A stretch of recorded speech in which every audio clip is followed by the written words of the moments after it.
throw. Airs it out. Deep down the right side, and the pass is caught by Isaac Bruce. He breaks away at the 30. Bruce to the 20. Bruce to the 10. Touchdown.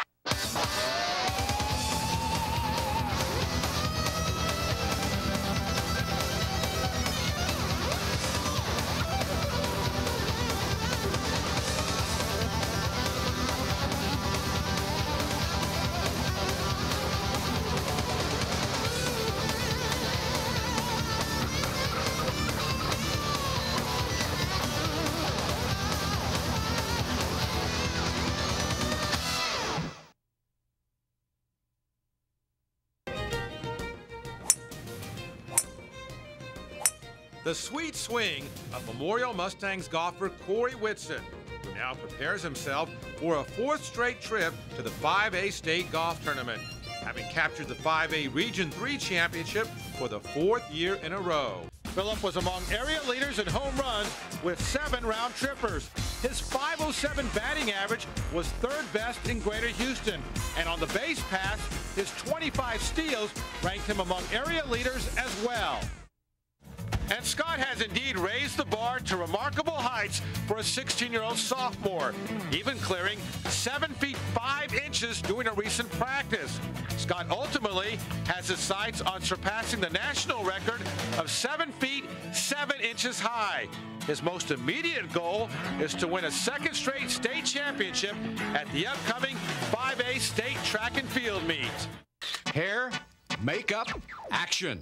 Now the fun part begins. It was now time to look the part of a Houston Rockets power dancer. First up, the Miller Lite calendar shoot.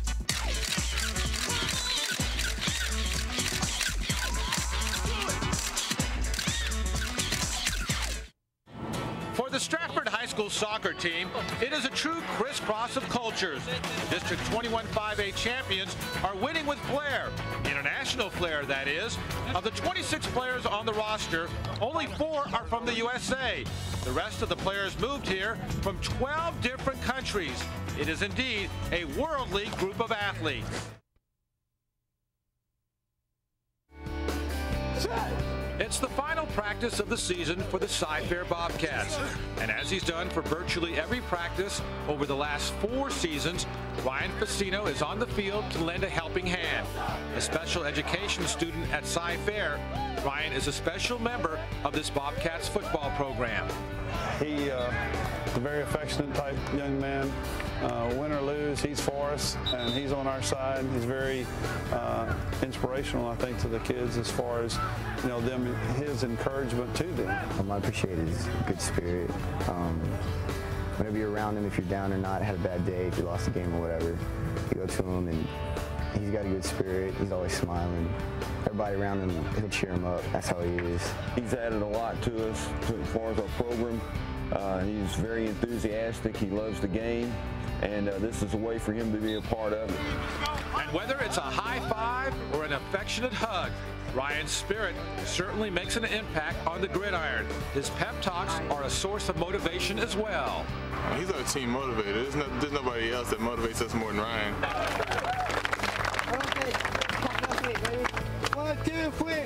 What do you like to tell the team when you talk to them? I just like to work hard and play good, and I hope we win our games. And on the morning of the final game of the season, during an emotional pep rally ceremony, Ryan was named an honorary captain for his team's season finale. And that emotion was only a prelude to the pregame festivities, where Ryan led his fellow captains on the field for the pregame coin toss. What does he want? All right, he wants hands. Here we go. You ready? It is hands. You have won.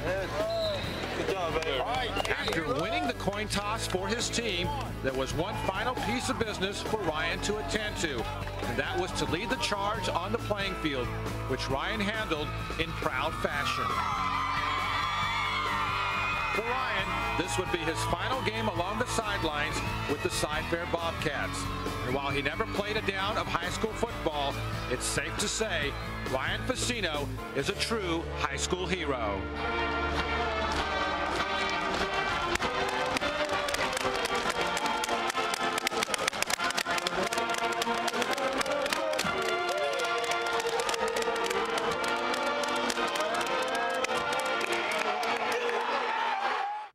High School Sports Live videographer Robert Land assembled a special tribute to Jones's final run to the 4A State Basketball Championship.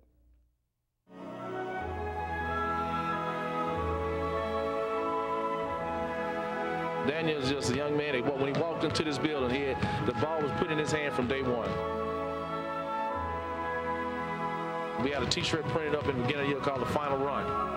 It's a silhouette of him taking a jump shot of the ball with the state of Texas inside. That's what we're aiming for, and that's where we're headed.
The sounds of high school wrestling.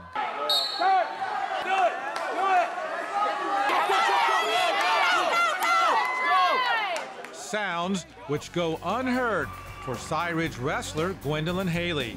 The Rams junior has been deaf since birth. She entered the world of high school wrestling just 2 years ago. Well, when I was a freshman at the Texas School for the Deaf, I was on the wrestling team, but I thought I better put that on hold because I really wanted to focus on my softball career. And then when I moved to Cypress Ridge High School, I joined the team, and I've been on the team since then, and I love wrestling.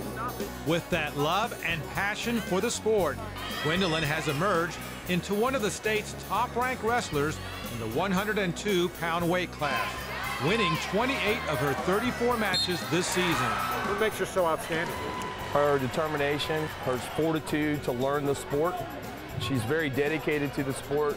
I think that I'm very strong, and I'm able to lift them up and take them down, and I try to get them flat on the ground, on the mat. Actually, I like to be rough with the other people, and if I hurt him, oh well. I think it's wonderful. In 2 years, she's really made a name for herself, and I think that it's because of her family, and they are so supportive. They have never, ever said, oh, you're deaf, poor you. They have said, you can do it. You can do anything. When Gwendolyn takes to the mat, she's joined by interpreter Patricia Laurie, who's been at Gwendolyn's side for every practice and every match since she first started wrestling. As Laurie relays instructions from head coach Tim Ray, there's little margin for error. Whenever Gwen is wrestling, I have to follow her eyes so she can see me. If she's looking at me here, I have to stand here. And then while she's wrestling, I try to follow her. If she were to get turned over, I immediately go where I can see her eyes. And the reason I do that is because the coach might say something and I have to be right there to give her the message. The message off the mat from Coach Ray is that Gwendolyn's disability in no way affects her ability to be an instrumental member of this wrestling team. We don't use it as a handicap. It's never been. I don't treat her any different as anybody else on the team. I yell at her just as much if she needs to be yelled at. I congratulate her just as much as all the other kids. They totally accept me. They love me, and they love to learn sign language from me as well. And they like to hear, the kids like to hear when coach says, deaf girl, come here. Gwendolyn's goals in wrestling are to win a state championship and ultimately earn a berth to the Deaf Olympics. And as she continues her winning ways, she also hopes to inspire other athletes who face similar challenges. I hope that everyone knows that we can do anything. We don't have to be separate, deaf or hearing or blind. We can all be on equal grounds. Never, ever give up, and don't give up till the end, and you can do it.